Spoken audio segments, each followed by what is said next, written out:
감사합니다. 우리 성도 간에 서로 문안 인사하겠습니다. 사랑하고 축복합니다 하고 전후 좌우에 있는 우리 믿음의 가족들 인사하겠습니다. 또 영상으로 우리 예배하고 있는 우리 하늘 가족 향해서 사랑하고 축복합니다. 손 흔들어 인사하겠습니다. 네.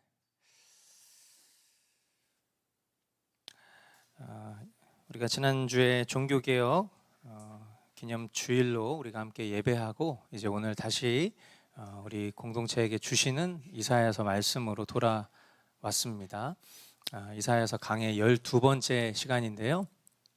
임마누엘, 하나님께서 우리와 함께 계신다라는 제목의 말씀 가지고 이사야 8장 1절부터 10절까지 말씀으로 하나님 말씀 전하도록 하겠습니다. 먼저 1절부터 4절까지 말씀 우리 한 목소리로 봉독하도록 하겠습니다. 주님께서 나에게 말씀하셨다. 너는 큰 서판을 가지고 와서 그 위에 두루 쓴 글자로 마엘살랄 하스바스라고 써라. 내가 진실한 증인 우리야 제사장과 여베레기야의 아들 스가랴를 불러 증언하게 하겠다. 그런 다음에 나는 예언자인 나의 아내를 가까이 하였다. 그러자 그 예언자가 임신하여 아들을 낳았는데 그때에 주님께서 나에게 이렇게 말씀하셨다. 그의 이름을 마엘살랄 하스바스라고 불러라. 이 아이가 아빠, 엄마라고 부를 줄 알기도 전에 아시리아 왕이 다마스쿠스에서 빼앗은 재물과 사마리아에서 빼앗은 전리품을 가져갈 것이다. 아멘. 네, 이 본문의 말씀은 이제 이 이사야 선지자를 통해서 심판의 메시지를 전하셨던 주님께서는 이제 그 심판의 시작을 알리는 징조를 이 이사야의 가정 전체를 사용하셔서 이제 나타내 보이시는 장면이라고 볼 수 있습니다. 마엘살랄 하스바스, 노략이 속히 온다라는 뜻을 가지고 있는 문장입니다. 주님께서 친히 이 문장을 가르쳐 주시고 그리고 이 문장을 당대를 살아가고 있는 모든 사람들이 읽고 해석할 수 있는 그런 보편적인 글자로 기록을 해라, 그렇게 말씀을 하심을 통해서 전쟁이 속히 올 것이다. 그동안 많은 예언자들이 하나님의 심판의 엄중한 메시지를 전했지만 그 메시지를 듣는 이들이 회개하지 않고 그저 오늘 먹고 마시는 일, 내가 즐기는 일, 나의 평강과 안위를 추구하는 일에 함몰되어 살아가는 그 일들, 하나님이 언제 심판하시는지 좀 제발 그 앞선 선제적 약속들을 좀 이뤄주시구나, 계속 그런 얘기를 좀 하시면 좋겠네, 그렇게 조롱했었던 그들에게 이제 하나님께서는 본격적으로 하나님의 엄중한 심판의 예언이 성취될 것을 이 마엘살랄 하스바스, 이 짧은 문장으로 하나님이 선포하고 계신 것입니다. 이것으로 그치지 않고 주님께서는 이사야의 가정에 아들을 한 명 허락해 주십니다. 그런데 그 아이의 이름을 마엘살랄 하스바스로 짓게 하시는 거예요. 그러니까 여러분들 자녀를 낳는데 자녀의 이름을 하나님께서 노략이 속히 온다 이렇게 지으라고 하시면 여러분들 순종하실 수 있겠습니까? 네. 제가 아는 분 중에 그 선교사님이신데 그 선교사님 이름이 순교예요. 순교, 김순교. 예, 그 이름을 지으신 분이 이제 김용희 선교사님이신데 그 김용희 선교사님 첫째 아들이 순교란 말이에요, 이름이. 근데 이제 순교라는 이름을 주님께로부터 받았을 때 내 아이의 이름을 순교로 짓는 일이 과연 우리가 다른 사람을 봤을 때는 야 대단하다 이렇게 생각할 수 있겠지만 우리가 내 자녀의 이름을 순교로 짓는 것 혹은 심판 이렇게 짓는 거, 그거 사실은 결코 할 수 없는 일일 수 있겠죠.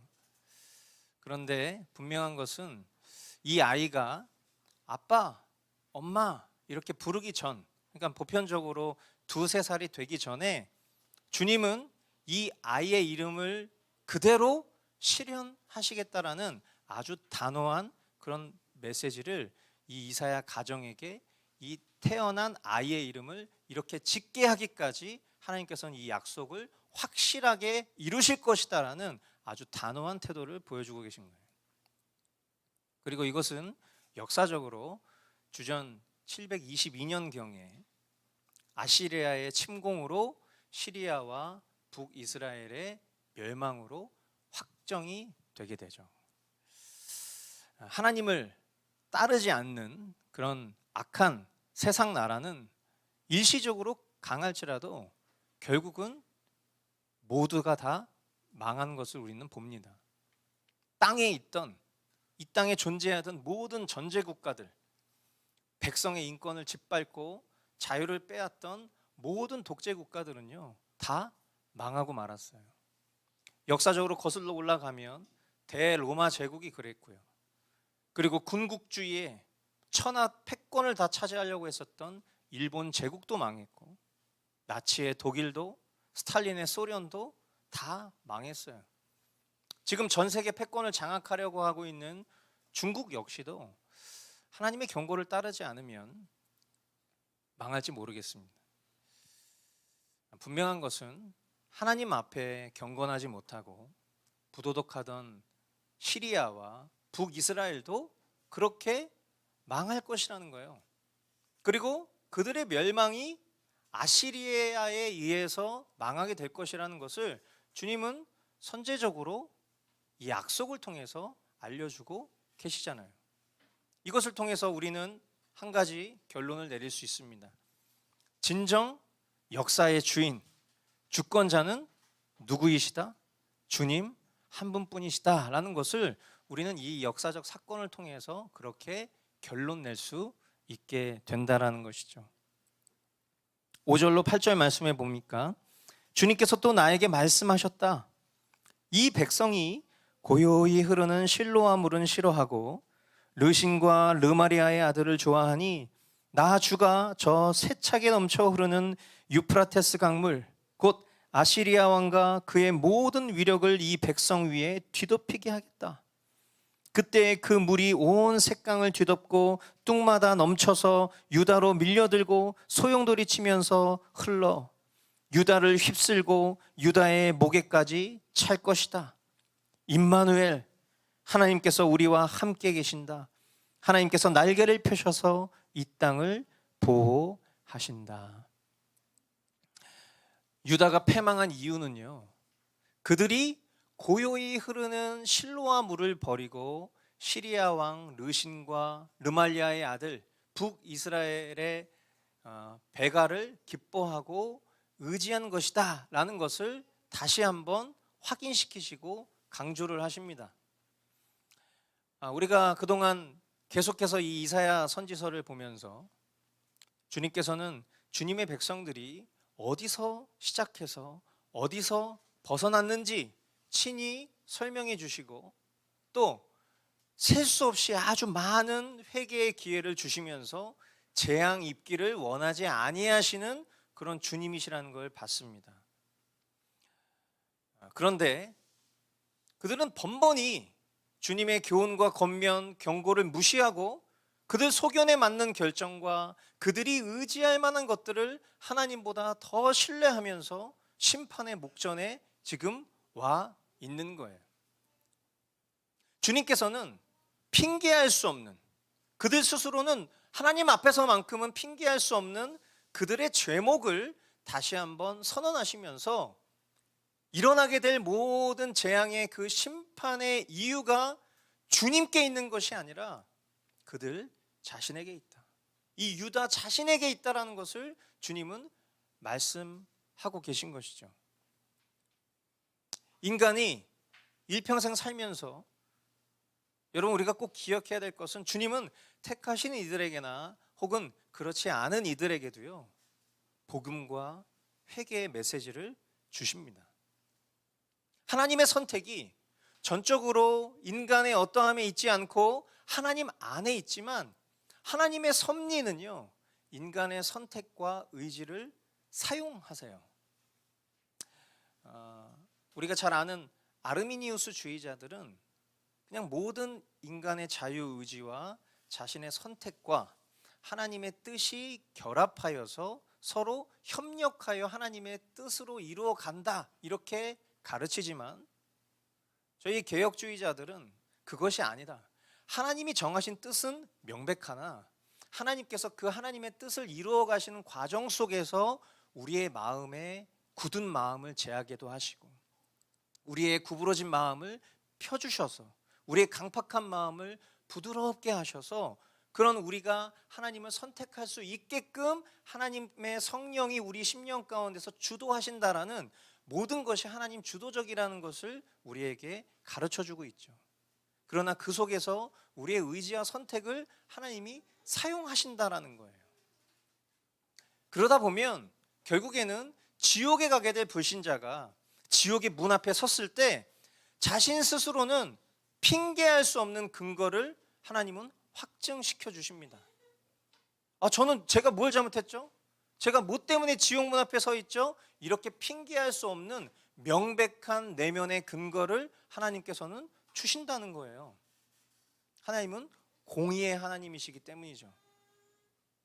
또한 천국에 가게 될 신자가 천국 문 앞에서 자신의 어떠함을 의스하면서 내가 이 천국의 영광을 보게 된 그 모든 이유와 조건이 나의 어떠함에 있었어, 이렇게 하지 못하게끔 하나님께서는 우리가 은혜 입은 죄인이라는 것을, 주님의 은혜가 없었더라면 내가 이 천국 문 앞에 설 자격이 없었음을 보게 하신다라는 것이죠.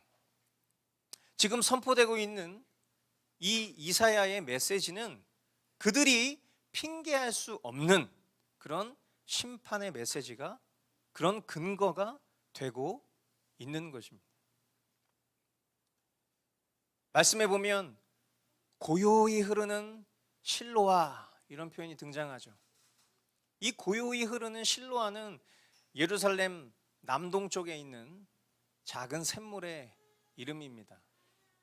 이것이 신약 성경에 나오는 예수님께서 날 때부터 소경된 자를 그리로 보내셔서 눈을 뜨게 하셨던 바로 그 실로암 연못입니다. 이 실로아를 고요히 흐른다 이렇게 표현을 했어요. 진정한 선지자들을 통해서 주시는 하나님 사랑의 메시지를 고요히 흐른다 이렇게 표현한 거죠. 그러니까 사실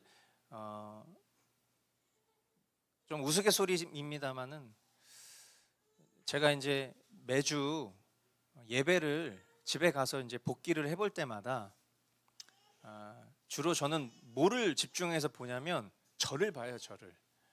우리가 사진 찍으면은 내가 잘 나왔는지를 보잖아요. 그런 것처럼 저도 집에 가서 이렇게 예배를 복기하다 보면 절을 이렇게 주목해서 보는데, 주로 이제 뭘 주목해서 보냐면 어떤 저의 표정이라든지 저의 목소리의 톤이라든지 저의 몸짓이라든지 이런 것들을 좀 주목해서 보게 돼요. 이렇게 제 자신의 어떤 관찰을 한다는 게 아니고, 이렇게 목회자로서 미성숙한 부분들이 너무 많지만 특별히 그 중에서 이렇게 뭔가 성도들에게 말씀을 전할 때에 내가 본의 아니게 나의 어떤 부족함으로 인해서 잘못 전달하고 있지는 않을까, 내 표정이 너무 인상을 쓰고 너무 시니컬하여서 성도들의 마음을 힘들게 하지 않을까, 어떤 이런 염려 때문인 것이죠. 이렇게 제가 보면서 저도 모르게 저는 이렇게 항상 이렇게 제가 항상 이렇게 인상을 쓰고 너무 이렇게 과격하게 얘기한다라는 생각이 많이 들어요. 그러지 않으려고 해도 자꾸 얘기하다 보면 자꾸 막 이렇게 막 세상 막 진짜 막 무서워, 제가 봐도. 근데 이제 우리의 심령 가운데 전달되어져야 될 메시지가 사람의 어떤 파워나 어떤 카리스마로 전달되어야 하는 것이 아니라, 우리 안에 내주하시는 성령님께서 말씀에 반응케 하셔서 우리 안에 그것이 정말 엄청난 스파크로 내 모든 심령을 진동케 할 때도 있죠. 그런데 성경이 하나님의 이 계시의 말씀을 고요히 흐른다라고 표현했을 때는 그런 내면의 진동과 파장이 있을지라도 참 하나님의 사람이라면 그 메시지는 사랑의 메시지로, 고요히 흐르는 메시지로 받아들여질 수 있다라는 거예요.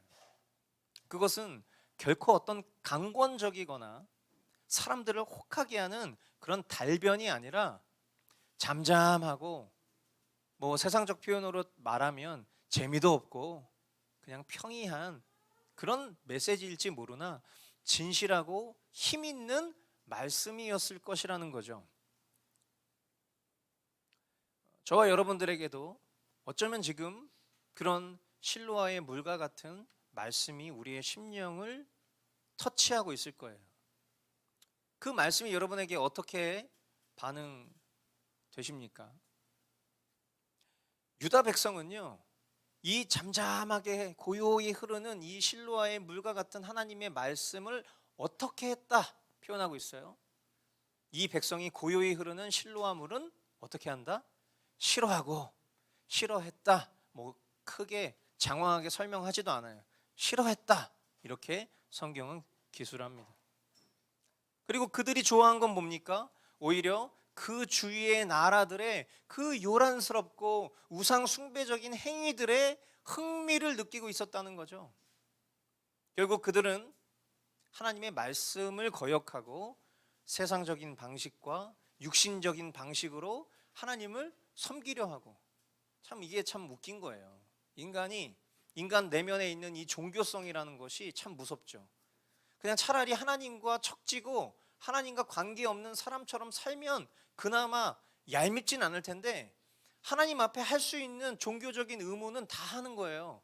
그런데 그 종교적인 의무의 행실이 하나님이 정하신 방법과 하나님의 말씀대로가 아니라 자신의 소견대로, 세상적인 방식대로, 육신적인 방식대로 그렇게 하나님을 섬기는 것이죠. 그것은 하나님을 기만하는 것이라는 것을 우리는 수차례 확인했습니다.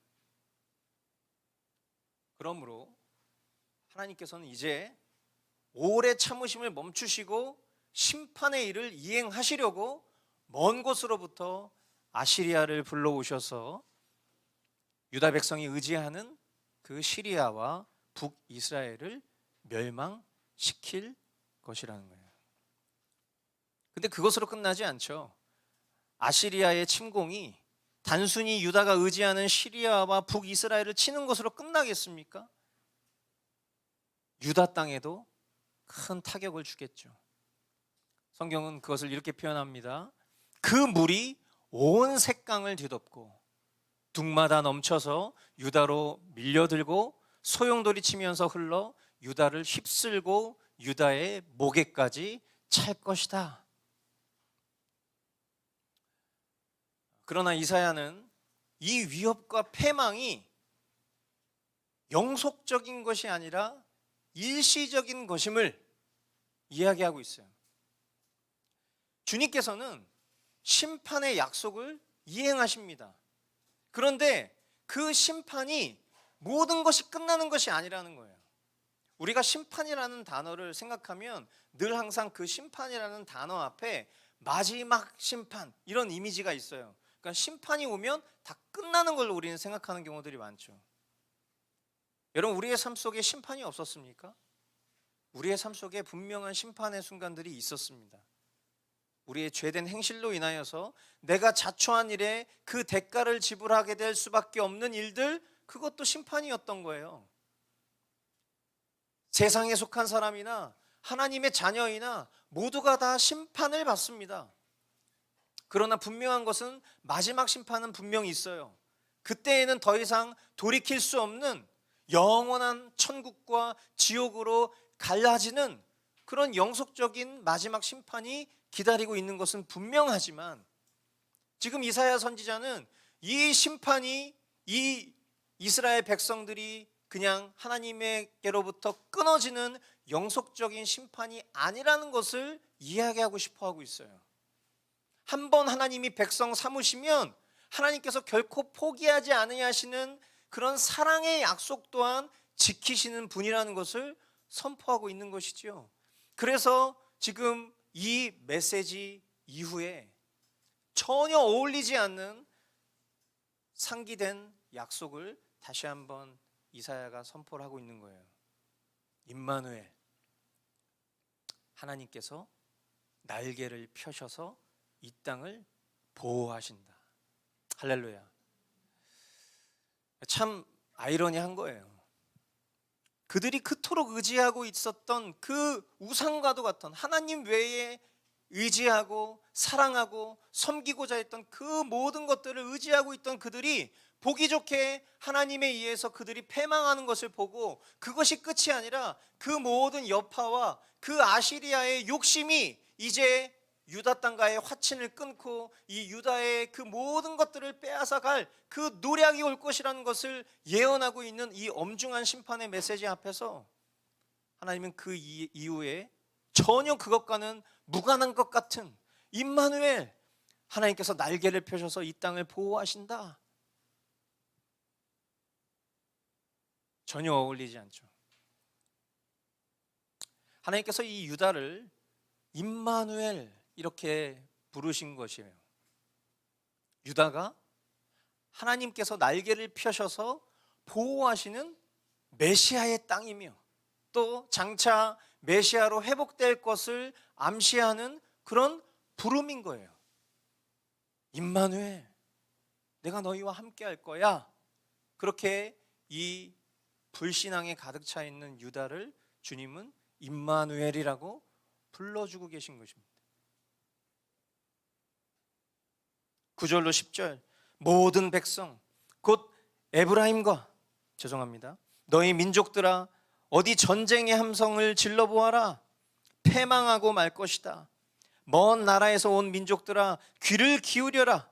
싸울 준비를 하여라. 그러나 마침내 패망하고 말 것이다. 싸울 준비를 하여라. 그러나 마침내 패망하고 말 것이다. 전략을 세워라. 그러나 마침내 실패하고 말 것이다. 계획을 말해보아라. 마침내 이루지 못할 것이다.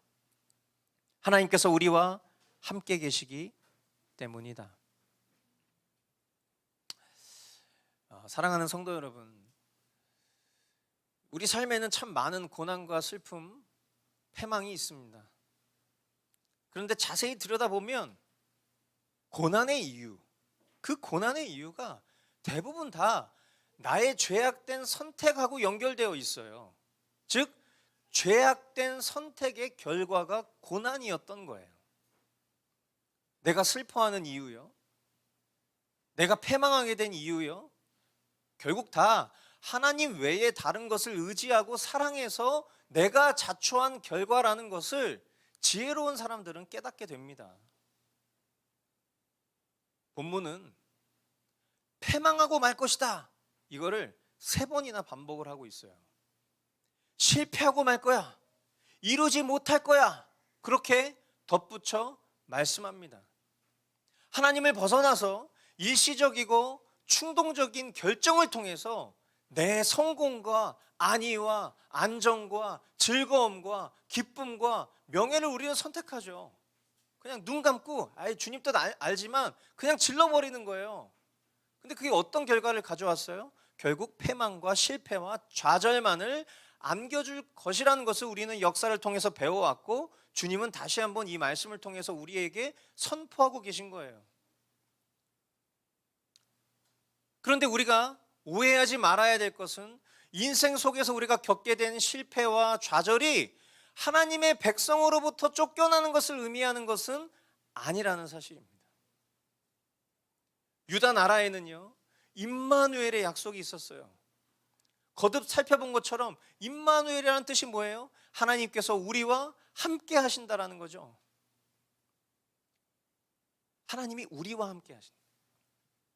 한번 따라해 보시겠어요? 하나님께서 우리와 나와 함께 하신다. 너무 은혜롭고 너무 든든하고 너무 소중한 고백이잖아요. 내가 그 하나님 앞에서 우리라고, 나라고, 나의 하나님이라고, 우리의 하나님이라고 고백할 수 있는 것이 얼마나 큰 특권이에요. 그런데 우리라고 불러야 할 유다는 함께 하신다는 주님의 약속을 믿고 따르지 않는 거죠. 우리와 함께 하신다, 이 선포를 유다가 해야 되는 거예요 지금. 그런데 그들이 이 고백을 안 하니까 이사야 선지자를 통해서 그들의 입에 이것을 담아주고 계신 거예요. 주님의 약속을 주님의 백성이 지켜야 되는데, 주님의 약속을 주님의 백성이 지키지 않을 때 주님이 약속을 지키실, 주님께서 그 약속을 보존하실 이유가 있습니까? 주님과 우리 사이에 체결된 주님이 우리와 함께 하신다라는 이 약속을 주님의 백성이 지키지 않는데 주님이 그들과 함께 하실 이유가 뭐가 있냐고요. 그런데 참 어처구니 없게도 우리는 우리의 삶에 고난과 절망을 겪을 때 뭐라고 말하죠? 하나님 날 버렸어. 하나님은 안 계셔. 신은 죽었어. 우리는 오히려 이렇게 하나님 앞에 원망하잖아요. 하나님 약속은 무시한 채 자기의 뜻대로 살면서 되어진 결과에 따라 우리는 하나님을 이렇게 원망하기만 하죠. 그런데 주님은 주님의 약속을 이렇게 경홀히 여기는 그들의 삶 속에 고난과 실패와 패망과 좌절을 주셨지만 결국 보니까 그것은 주님의 약속을 붙잡게 하시려는, 그럼에도 불구하고 주님이 영원히 함께 하신다는 사실을 깨닫게 하시려는 압도적인 조치였던 겁니다. 할렐루야. 오늘 주님께서 우리에게 주시는 이 복음을 우리 모두가 기쁨으로 수락하기를 원합니다. 기쁘게 받아지지 않는 분들도 있을 거예요. 내 문제가, 내 상황이, 내 감정이, 내 처지가 이 말씀을 기쁨으로 받아 믿기에는 너무 크다고 여기기 때문이에요. 그러나 주님은 계속해서 거듭 우리에게 말씀하고 계시지 않습니까? 더 큰 고난과 더 큰 패망과 더 큰 절망을 겪길 원하지 않는 주님이 유다와 같은 그런 우리에게 이사야 선지자의 글과 이 강단을 통해서 가르쳐주고 계시지 않습니까? 한 걸음 한 걸음 말씀을 따라 우직히 순종하다 보면 그 길 끝에 우리 주님께서 함께 하시는 임마누엘의 약속을 목격하는 순간이 올 것입니다. 주님 안 계신다고, 주님 나를 버리신 것 같다고 여겨지는 그 자리에도 주님 늘 나와 함께 동행하고 계셨음을 우리가 깨닫게 될 것입니다. 임마누엘, 하나님 우리와 함께 하십니다. 아멘. 부디 이 약속의 말씀이 그냥 우리와 무관한 그런 말씀이 아니라 우리가 이 우리라고 고백할 수 있는 그 영광스러운 자녀된 백성된 이들임을 기억하고, 내가 주님을 버려도 주님은 나를 결코 포기하시지 않는다는 이 굳은 믿음을 근거로 오늘을 살아가는 모든 순간에 주님을 더욱 사랑하기를, 주님을 더욱 알아가기를 소망하는 그런 우리 모든 하늘가족 되시기를 주님의 이름으로 축원드립니다. 우리 이 시간 같이 한번 오늘 주님 주신 말씀을 따라 기도하기를 원합니다.